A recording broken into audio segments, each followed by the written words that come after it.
Hey everyone, I'm Scott Johnson, and welcome back to My Life on a GLP1, the podcast where we dive deep into the real, unfiltered experiences of living with these game-changing medications. I'm here with my co-host Sarah, and today we're talking about something that might surprise you. Hi, Scott. And yeah, we're not talking about weight loss today. Well, not directly. We're talking about identity theft, but the good kind. Exactly. Because here's what nobody tells you about GLP1s. They don't just take away your hunger. They steal your old identity and replace it with someone you might actually like. You know, Sarah, when I first started this journey, I spent so much mental energy on food. What to eat, when to eat, why I just ate that entire sleeve of crackers. Oh, the food noise. I love how you describe it as this constant mental soundtrack. It's like having a really annoying roommate in your brain who won't stop talking about snacks. That's perfect. And when that roommate finally shuts up, which is what happens when the food noise quiets down, you don't just hear silence, you hear possibility. You hear your own voice, maybe for the first time in years, asking not, what should I eat, but what do I want to do with my life? That's such a profound shift, Scott. You go from being the supporting character in your own life story to suddenly being the main character, but I imagine that can be pretty disorienting for relationships, right? Oh, absolutely.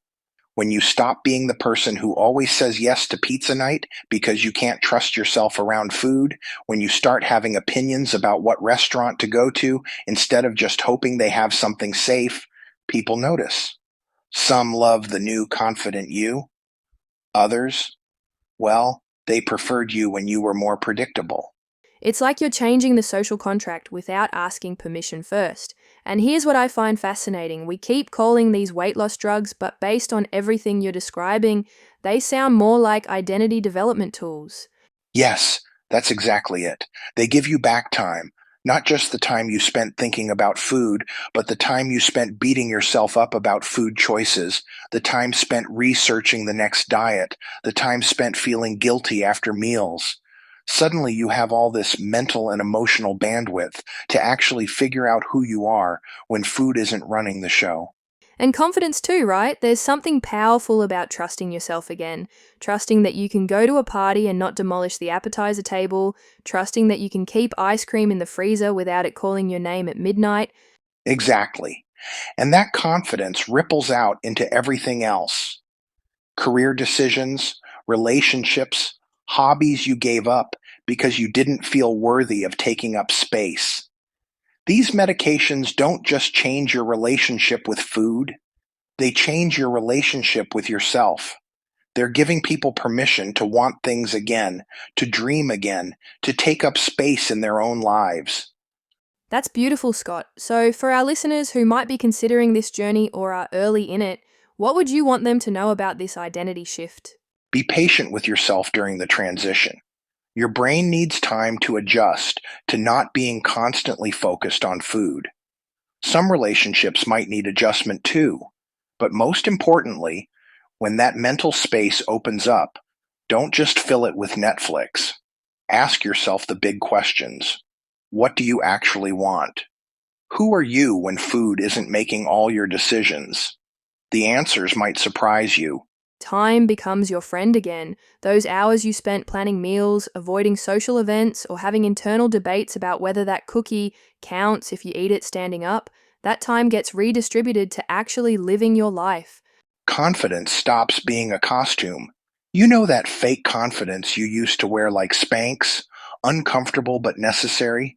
It gets replaced by something authentic, the kind of confidence that lets you speak up in meetings, book that beach vacation, or wear horizontal stripes without consulting three mirrors.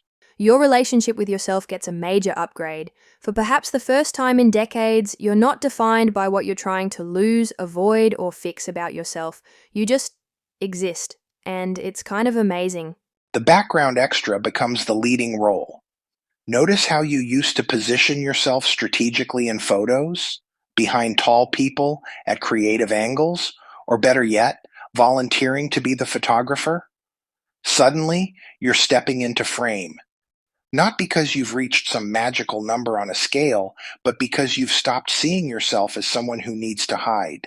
The survivor transforms into the explorer. Dieting always felt like enduring some kind of emotional boot camp, right? GLP-1s flip the script entirely. Instead of white-knuckling your way through another restrictive eating plan, you get to explore a fascinating question. Who am I when food isn't calling the shots? Absolutely. Turns out you're pretty interesting. And I want to emphasize, if you're listening and thinking about starting this journey, remember that it's okay to mourn the person you're leaving behind, even if that person struggled. Change is complex, even positive change. You might miss some aspects of your old relationship with food, the familiarity of it, even if it wasn't serving you well. That's normal, and it's part of the process. That's such an important point, Scott, and for partners and family members, patience and curiosity rather than judgment can make all the difference. Ask, how can I support you, instead of making assumptions. This journey affects whole families, not just the person taking the medication. And speaking of support, I hope you will all take a moment to give our podcast a like, share, or ideally a 5-star rating so we can continue to grow this community. Tell us, Scott, what final transformational advice do you have to share for today? When the food noise quiets down, you don't just hear silence, you hear possibility. And that is when the real transformation begins. The scale might track the pounds, but your life tracks something infinitely more valuable: the gradual, beautiful process of becoming who you've always been underneath all that noise. That is one of the reasons I share these stories. Over the last 2 years, my transformation brought forth stories that need to be shared. I wanted my stories to make others feel seen. So, I have to say to each of you, welcome to your secret identity. You're going to love who you're becoming.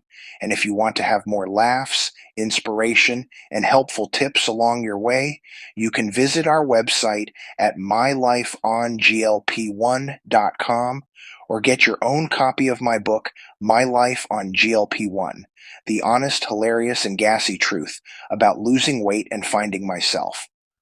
On behalf of Sarah, I'm Scott Johnson, hoping you love this weird and wonderful adventure because it is yours to embrace. Love your journey, my friends.